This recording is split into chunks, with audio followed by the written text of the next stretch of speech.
Historically high water levels are still afflicting the shores of Lake Ontario, and change likely won't come until early June.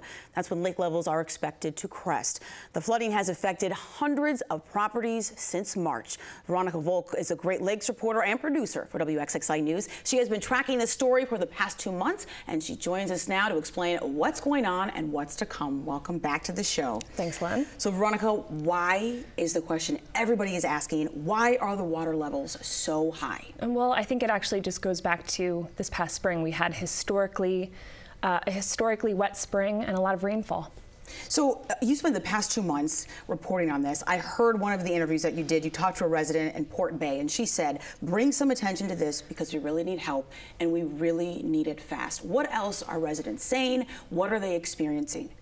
Well, it's actually really hard to watch sometimes. I mean, there are people on the south shore of Lake Ontario from Edgemere Drive in Greece all the way out to Sodas Point who are experiencing a lot of different damage from this flood. I mean, you have waves coming up and eroding people's shorelines away so that they're losing parts of their homes.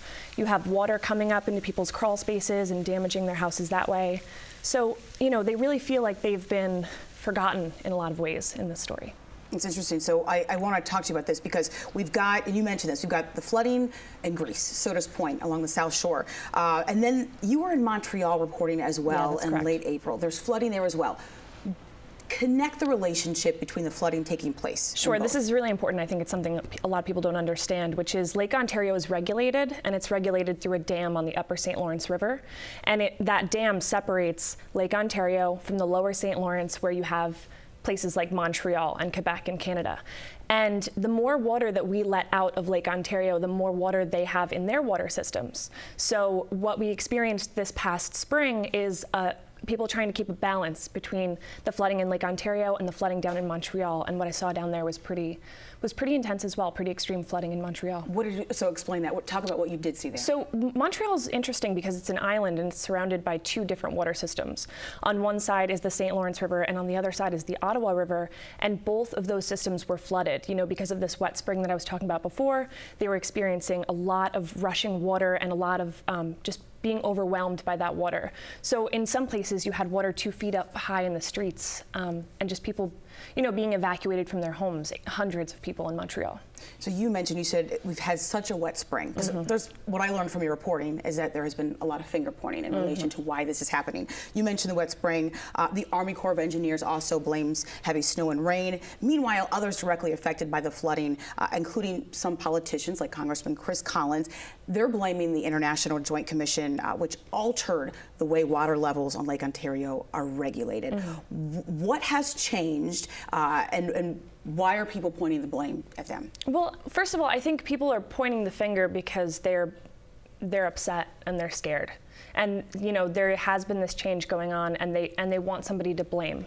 So what we need to know about Plan 2014 is that it was put in place in order to more naturally mimic the natural fluctuations of Lake Ontario, which means you're going to get higher levels, you're going to get them more often, and you're going to get them for longer periods of time.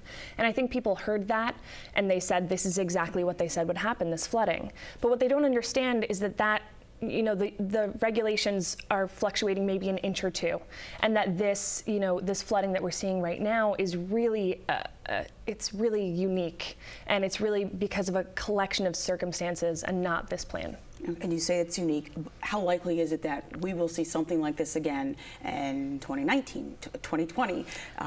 That's a really fair question, because I think, you know, when you talk to climate scientists, you hear that we are going to be experiencing more extreme weather, wetter springs, warmer winters, all of which came together to create this circumstance. So it really is kind of like a touch and go situation, and we're going to have to see what our new normal is. And for those affected right now, is this a wait and see type of a thing, or is relief somewhere on the horizon relatively soon? Well, the flooding in Montreal has subsided, so they have increased outflows at that dam that I was talking about earlier, and we are experiencing drier temperatures. I mean, right now, yeah. We're having warmer weather, so we expect that the water will continue to recede and there will be a downward trajectory, but again, Mother Nature could throw a curveball. Very good. Veronica Volk, Great Lakes reporter and producer for WXXI News. Thank you so much for your time and for your coverage on this issue. For the latest in-depth reporting on the flooding of Lake Ontario, be sure to follow Veronica's stories online, WXXInews.org, and click on Great Lakes Today.